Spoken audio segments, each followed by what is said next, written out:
Morning and welcome to the January 12th, 2016 School Committee meeting. We're happy to kick off our year with our 4 new school committee members, and I'd like to give a warm welcome to Sarah Hunter and Casey Corsello, Marissa Carreri, and Cynthia Kowinski. And of course, we're happy to have Peter Gunn here as well, and Superintendent Follansby. But a warm welcome to everyone for our first meeting of the year 2000, our first regular meeting of the year 2016. I'd like to also announce that Tim Riley is taping tonight's meeting for us. It's being recorded by Easthampton Media, and we're grateful to him for that.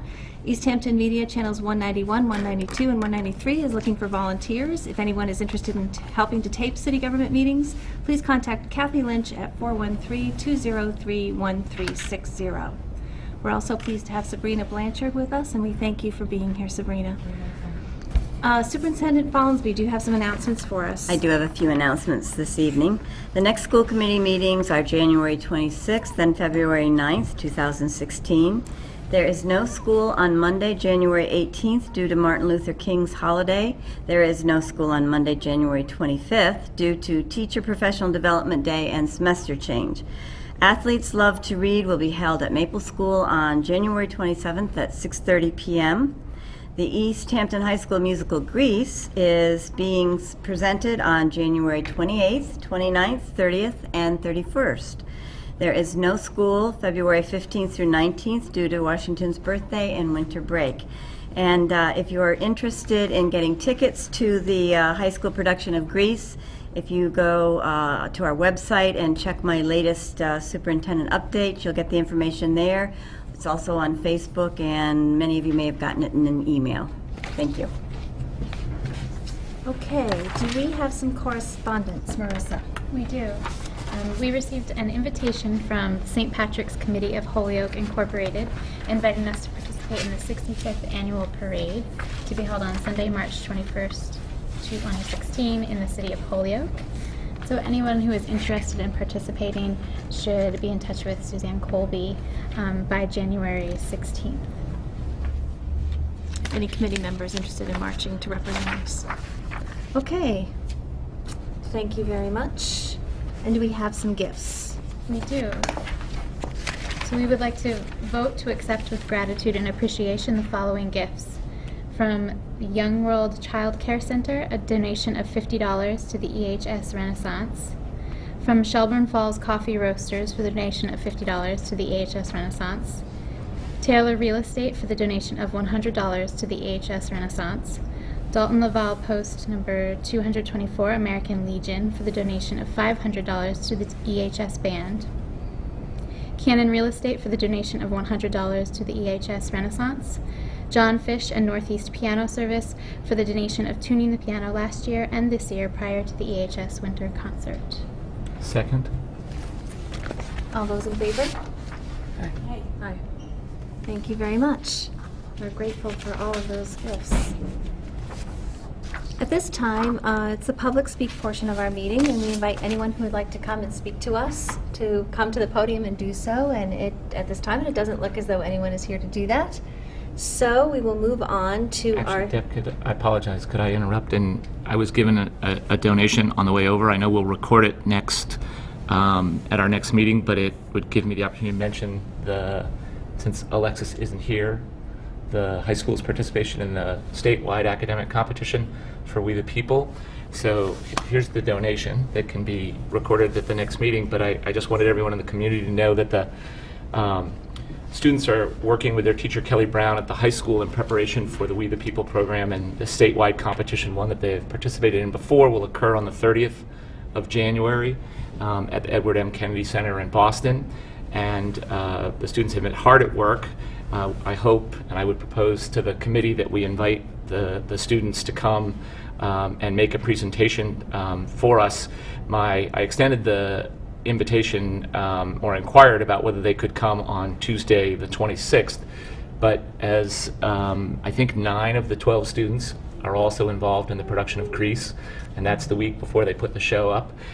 It would be difficult for them to come at that time, so I hope that we can have them on February 9th And I would also like to publicly thank, first and foremost, Ryan Rodriguez of the class of 2015, who participated in We the People before, a graduate of the high school who has come back and worked, Kelly said, virtually every day with the students, as well as one former and 2 current elected officials. The former chair of the school committee, Nancy Sykes, has been working with the students, and our state senator, Don Humiston, and our state representative, John Sybeck, have also spent time and have donated their time to this effort. It's really an unusual, or I should say a unique and extraordinary academic opportunity. You'll recall that a few years ago, Easthampton earned the right to represent the Commonwealth and travel to the national competition, and I had the privilege of joining them as a mentor, and was extraordinarily impressed, as I always have been, with the work that's done. So I guess we'll get to wish them luck again on the 26th, as long as Mother Nature cooperates and we meet on schedule. But I know that this is an expensive enterprise. It's an extraordinary enrichment, and I appreciate the anonymous gift that was made tonight, and we welcome others in support of this program. So thank you. Thank you very much. And I apologize, you asked me if you could say a few words, and I totally skipped over that. So I apologize. Thank you very much, Peter. We are currently in the public speak portion of our meeting. If anyone has anything to say, okay. I just didn't want to move on until I checked. Okay, we'll move on now to our subcommittee reports. I do not believe our committees have met yet this year, but at this time I'll just check in with the Finance Subcommittee. Well, actually, we don't have a chairperson yet, so that would be me. And no, we have not met. And I don't believe the Policy Review Subcommittee has met either. No. Is that correct? Yes? No? Okay. I do think it would be important to remind the citizens of the community that the Policy Subcommittee does intend to continue the discussion about and the review of the transportation policy. I know that a number of families in the community have asked us to re-examine individual situations, which has led us to think that it would be most wise to look at the policy as a whole. So folks should know that that's at the top of the Policy Subcommittee agenda. Thank you. So true. Thank you. Next, we would typically have a Collaborative for Educational Services update, but I believe that the next meeting isn't until January 7th. Is that correct, Cynthia? January 7th? 27th? 27th. 27th. Yeah. Does that sound familiar? I think so. Okay. So Cynthia And I Kowinski haven't gone there yet. right, is our new Collaborative for Educational Services representative, and so we're grateful to have her in that position, and she will be attending those meetings and providing us with updates as we go along. We're also missing Alexis White tonight for the student activities update. Alexis is normally with us. She's an EHS high school senior who's president of the student council and serves on our committee as a student representative, and she's not able to be with us this evening. So, does anyone else have anything to add to student activities that they would like to update the community about at this time? I think Nancy's covered quite a bit of. Greece is our big upcoming event at the end of this month. And so we hope you will all purchase tickets and see the show and enjoy it. We've seen little snippets of it from time to time, and it's great. The kids are doing just such a wonderful job. So I encourage you all to come and see it. Great. Thank you. Next, we need to reaffirm our building committee representative at this point in time with the new committee in place. And what that is the school committee person who's serving on the school building committee. And I'm currently serving on the school building committee. I've been the representative, and it's really just begun. And I just wanted to let you know I'm happy to continue to serve in that position. I'd love to do that. But I want to check with you and see if that would meet with your approval for me to continue in that role. I would move that you continue in that role for the school committee. I second that. Okay, all those in favor? Thank you very much. Thank you. You just have to get it done. That's right. It's got to happen. Okay, we'll move on then to our superintendent's report. Thank you. So I just wanted to do a couple of updates with the school committee this evening. Since we have new school committee members, I thought I'd take a little time to give you and our community members at home an update on the park assessment. You know, park and MCAS is oftentimes a very important topic to people in our community and in our school community. So last year, our district decided to take park as an assessment. We had the ability to choose whether to take the new park assessment or whether to continue to take MCAS. And since we were going to be held harmless, which means that our scores could not go down and our accountability level could not go down if we took park, it could only go up, we figured that there really wasn't much to lose, and what we had to gain was the ability to have our students and our teachers and our administrators experience this assessment before we believed it was going to become the state assessment. And as you may know, it looks like now the state assessment is going to be MCAS 2.0, or that's what it's being called. However, from everything that I'm hearing, it's going to be very park-like, and pretty much park, but with a little bit of a Massachusetts twist to it. So I believe that having that experience in our schools with our students and our teachers and our administrators was a good one. And as it turned out, our schools did very well taking the park assessment, and that was an unknown, but we were very, very pleased. MCAS continued to be taken at the high school, and the high school continued to be a level 1 school. MCAS was taken at the high school because MCAS, I think until 2018, will continue to be the graduation requirement for high school students. But they took the MCAS, they continued their level 1 status from last year. We're very excited about that. I'm going to talk about the levels in just a moment. And our other schools, some of our other schools also entered the level 1 status of accountability. So Maple School went from an accountability level of 3 to an accountability level of 2, which was very good. Center went from a level 2 to a level 1. Pepin went from a level 2 to a level 1 and was named one of the state commendation schools by the Commissioner of Education. And they're really, I think, I wish I had brought the facts with me. There were very few schools across the state and very few schools in Western Massachusetts to receive this commendation, so we're very proud of the work that was done at Pepin School. Whitebrook remained at a level 3, but is very close to being a level 2 school. And the difference for Whitebrook also is that all students, or all grade levels, have to take the assessment at Whitebrook. So grades 5 through 8 take the assessment. At the elementary schools, it's just grades 3 through 4.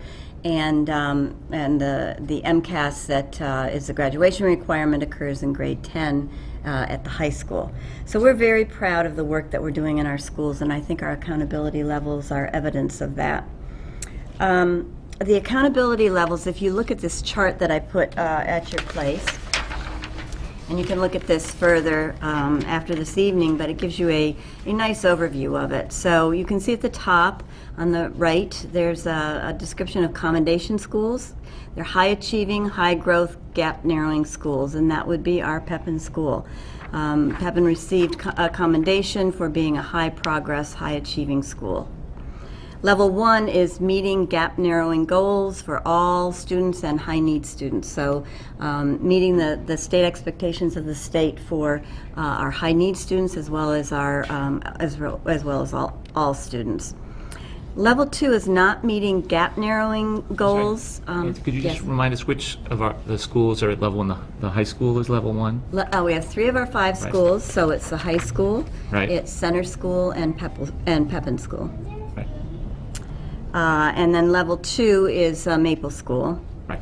And so level 2 is about not narrowing the gap enough. And that's not that you haven't narrowed it, but it may be that you haven't narrowed it enough for all students, and particularly high-need students. And then level 3 is including the lowest performing of the 20% of schools. But as I said, our data shows us that we are just close to level 2, and we really do anticipate that Whitebrook Middle School will be a level 2 school this coming year. One of the advantages of being a level 3 school and or district, and Easthampton still remains a level 3 district, because if you have just one school in level 3, your district is designated a level 3 district, which I think to those of us who are superintendents doesn't seem to be the fairest way to designate the work that's being done in our districts, but that is the way it is. And so with level 3 designation, we do get additional funding and additional support from the state. We have people from the district school and assistance centers coming into our middle school and working with us to try to think about, what ways we can make the difference. And good progress has been made so far, so we're very happy about that. One thing I wanted to speak about a little bit this evening is opt-out. Some of our families last year believed that opting out was an option, and it really isn't. The assessment is a state requirement, and if our students are not taking the assessment, then our school and our district can be penalized by lowering our accountability levels. So you are automatically a level 3 if not a high enough percentage of your students are taking the assessment. And I just want all families to understand that there is an impact if you refuse to have your students take the assessment. And we had more students not taking the assessment at the middle school than any of our other schools, and so I just hope parents will take that into consideration, because once you fall into these lower levels, as I mentioned earlier, there is more state expectations, and the state comes in and requires you to do more things. So there's really less autonomy in our district and in our schools, once we fall into a level 3. Our district chose to take the park, as I said, as a voluntary choice last year. This year, if you took the park last spring, you're required to take it again this year. What we do have as a choice, which we had last year, is whether to take a paper-based test or a computer-based test. Last year, we didn't believe we were ready to take the computer-based test. We thought just taking the new park assessment was enough of a challenge. And so, but this year, Pepin School is fully ready to take a computer-based test. And since our results were so good at Pepin School, and again, we're held harmless this year, we determined that we would put our name in to have Pepin School take the computer-based assessment this year. Again, with the idea that it's going to give us an opportunity to see how that goes, to see what the issues are, if any, and get us prepared for when we are all going to be required to take a computer-based assessment, which is, in all likelihood, and from everything that we as superintendents are hearing, a likelihood in the near future, in the next couple of years. So we're interested to see how that will go, and I will certainly let you know. Do you have a question? Certainly. Do the schools have to provide the computers which the students will then be working with? Yes, they do. One of the reasons that we felt that Pepin was particularly ready to take this assessment is thank you to those who supported the Apple a Day 5K run this year. And that wonderful contribution to technology in our elementary schools enabled us to purchase another laptop cart. So we have a laptop cart on each floor of Pepin School, and our technology director, Ashley Barstow, is confident that for our 3rd and 4th grades, or the only 2 grades that will be taking the park assessment, that we have adequate technology. And so we're starting now to give our students as much practice as we can using the computers. Many of them are far more computer savvy than I think we might think, and oftentimes more computer savvy than some of the rest of us. But we want to prepare everybody, to all of our students, to be ready for this assessment. So we're looking forward to it, and we have plans in place. And let's see, I guess that was all I was going to tell you really about Park. That's where we are, and I will continue to update you on that. Any other questions on the Park assessment? Okay. Then I thought it might also be of interest to you for me to give you a rundown of the school building authority process that we're in, the Massachusetts School Building Authority, which goes by MSBA. So you'll hear me refer to MSBA, it's Massachusetts School Building Authority. And it's been an interesting process and an exciting one, and I will start at the beginning. This will be quick, but In April of 2014, I submitted what's called a statement of interest. In order to even be considered for a building project, you have to submit a statement of interest to the MSBA. So I submitted a statement of interest for all 4 of our remaining schools because I felt that they all were in need of renovation or a new school. And at the time, though, you also have to list one of your schools as a priority. You can submit as many statements of interest as you want, but one priority has to be designated. So I designated Maple School because Maple School is our only school that doesn't have access to a gymnasium, to a cafeteria. It is approximately the same age as Center School, but Center School has Pepin School across the way, and that was my justification for choosing Maple School. In October of that year, October 14th, we got a call actually a few weeks before that, and the MSBA representatives told us that they would like to come out and have their senior study group come out and do a site visit to Maple School. And so we were very excited about that because that's another step in the process. And they came out. The mayor and I met with them, 2 people from the MSBA. They were just very friendly and cordial. They looked around the school. We had an opportunity to tell them, what the issues were, and I think they could see some of them pretty clearly.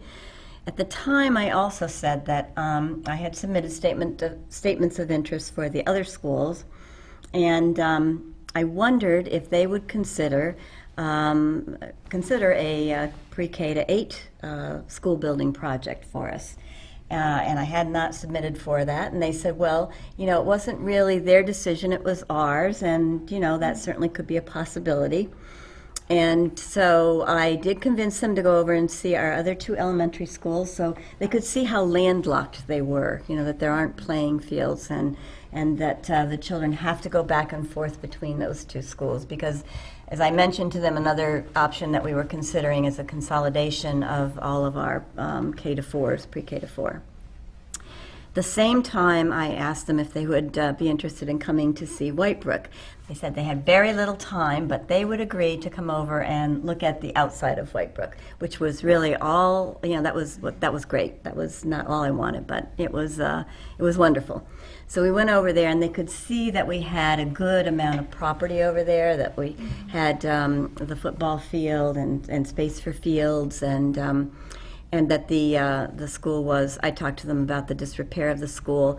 And for those of you, I'm just going to remind everyone at home and also our committee members here, although Whitebrook is a newer school, it was built in the 70s, it was built on some wetlands, and apparently it is sinking. We have not been able to afford renovations from the time that it was built.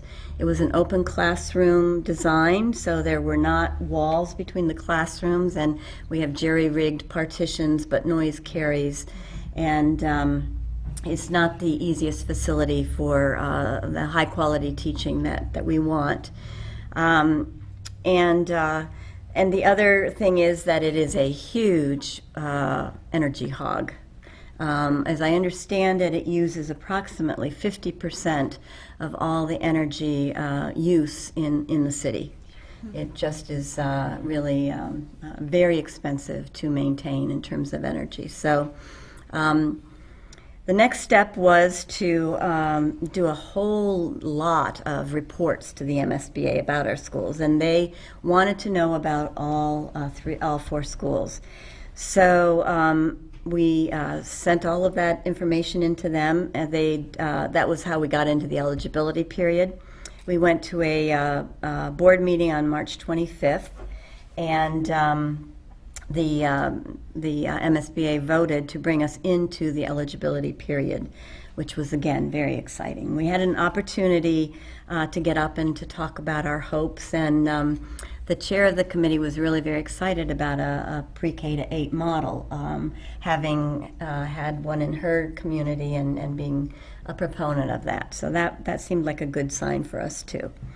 On September 30th, we did more work and submitted more reports, and on September 30th, we were voted in to partner in a feasibility study. That was the next module of the school building project. So the feasibility study means that we form a project team, and then we begin to do a feasibility design. You know, the good news is that there were funds in the city budget left over from funds that were appropriated earlier when the first building project was considered, so that we did not have to go back out to the community to fund this feasibility project. And so where we are in that right now is that we're trying to select an owner's project manager. You're required by the building authority to have an owner's project manager, oftentimes referred to as an OPM. So you'll hear us talk about OPMs, and now you'll know what that is. And so we had to design a request for proposal, and we had to do a specific kind of advertisement. The MSBA really dictates every step that we do, and they have us do it, and then we submit it, and then they ask us to do little changes, and then they finally approve it. So we've done that, and so we're currently accepting applications and have already received at least 25 inquiries from individuals and firms. The application date deadline is January 20th, and a number of firms and individuals have requested site visits, so we're starting to schedule those right now. After the deadline, the selection committee, this is the selection committee for the OPM, and the selection committee is made up of the mayor, the city treasurer, Melissa Zawodzki, Dale Doran, our school department director of business services, and David Boyle, one of the school building committee members. So the OPM will be, the interviews will occur and the selection committee from the candidates who are interviewed will select the OPM. But it doesn't end there, because then we have to go to the MSBA, and they give us the final approval for our selection. So if they don't approve, then they would probably ask us to go back and consider other candidates. And that will be, we'll select our candidate by February 10th, and I don't have the date for the board meeting. Once the OPM is approved by the MSBA, then we'll start the same process to hire a design team, architects, to develop the design. At that point, the OPM will take the leadership role in that hiring process. The owner's project manager, and we lived through this with the high school building project, is really invaluable to a school district and to the superintendent, clearly, and to the director of business services. They guide the entire process. They're extremely knowledgeable in the building of schools. And they watch carefully every step of the way to make sure that we are getting a quality product. And I believe it was the project managers the firm that we had for our last project, as well as our design team, that helped us have this wonderful facility that we have. And so we're looking forward to replicating that process again, and very excited about it. So that's where we are now, and I will keep you updated as we get more information. Great. Thank you. Any questions exciting. on any of that? It is exciting, yeah, it's very exciting. And we do go to Boston, by the way, for the board meetings, and that's quite an interesting event, because it's superintendents and business managers and municipal leadership all in this room, and with the board sitting there, and we each get to go stand up and give our little presentation, and then they ask us questions, and then they finally take their vote. So it's been quite an interesting process, but very supportive, really, along the way. So thank you. Thank you very much. Okay, moving on for our next item on the agenda. And actually, we're going to insert something here. You'll notice that Sue Colby included a copy of our calendar, our school committee meeting calendar. Mm-hmm. And the reason that's included is we have a request to change our meeting date in July. It's currently scheduled to be the 19th of July. a Tuesday, and the request is to change it to the 26th of July. Evidently, there's a conflict with the planning board needing to meet that same evening, the 19th, and we're typically the second and fourth Tuesdays of the month. So we thought we would graciously move to the 24th, or 26th, I'm sorry, if that would be acceptable to everyone. Yeah. Is that good to agreeable? me. We don't have to vote on it, but I just need to know that it's okay. Yeah, that's fine. Okay, thank you very much. And I just want to be sure you make a note of that on your copies. Next, we need to approve our minutes from our previous meetings, and we'll begin with our December 8th, 2015 regular session minutes. And I just want to explain, we have clarified it is acceptable for our new committee members to vote on this matter, even though they didn't attend the meeting.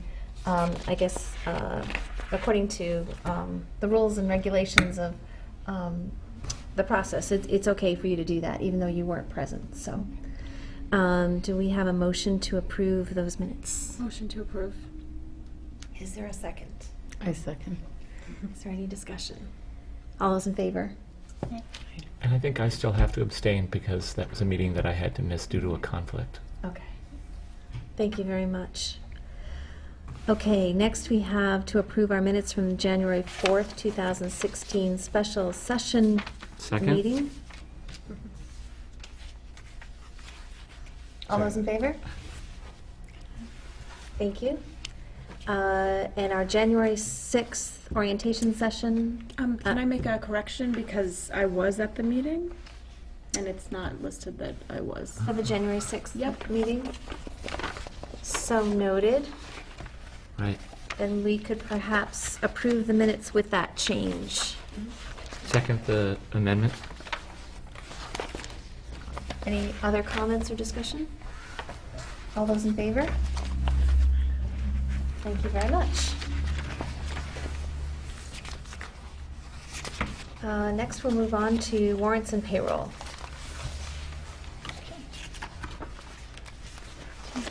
I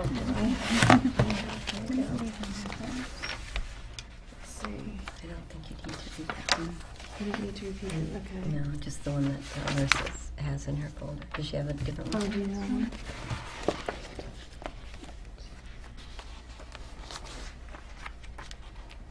It doesn't look. Yeah, my it sense doesn't was look that she because does. of the approvals that we took at the January 6th meeting, That we wouldn't. I'm not sure that we would have one for this. She just has Maybe minutes she to does. sign here. Want everybody to sign that one. We had to do a special warrant, Okay. and so, Do we need to? is it there in pink? It is. Do we need to? Yeah, why don't you go ahead and Okay. do that then? All right.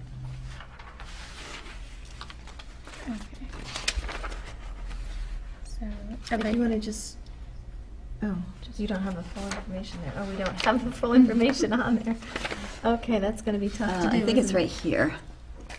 Right here.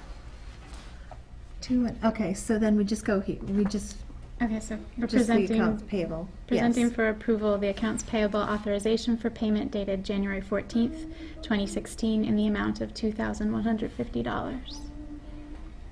Second. Any discussion? There's a motion on the floor, and it's been seconded to approve the accounts payable authorization for payment dated January 14th, 2016 in the amount of $2,150. All those in favor?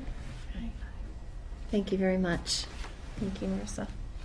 I would move that we establish an Easthampton Healthy Young Coalition gift/donation account.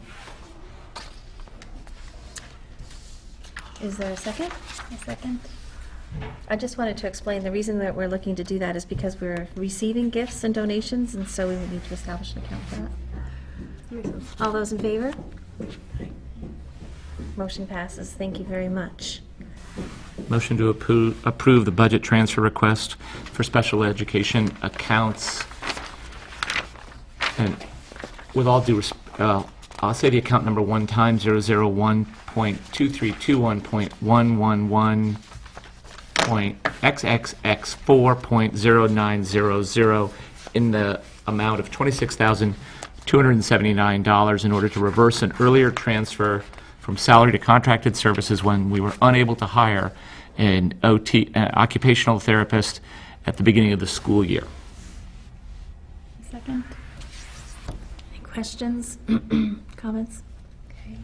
All those in favor of transferring, creating a budget transfer request for, I'm not going to repeat that number, the number as stated for an occupational therapist salary in the amount of $26,279. Motion to, Motion passes, thank you. oh, sorry, motion to approve the out-of-state field trip request by Amy Davis to take students from Easthampton High School to the Hartford stage to see a production of Romeo and Juliet on February 25th. Is there a second? A second. Any questions or comments? I'd just like to interject that we, as a school committee, see all requests for any out-of-state field trips. That's how that goes. If it's out-of-state, it comes by the school committee for approval. Cool. Okay, although there's a motion on the floor, it's been seconded. All those in favor of approving a field trip on February 25th to the Hartford stage to see a production of Romeo and Juliet? All in favor, thank you very much. Motion passes. Do we have any other business? Let me check. I have a motion. Because that completes our agenda. Motion to adjourn. Is there a second? Second. All those in favor? Thank you very much. We've established a precedent, folks, of being remarkably efficient. Yes. The fastest meeting on record.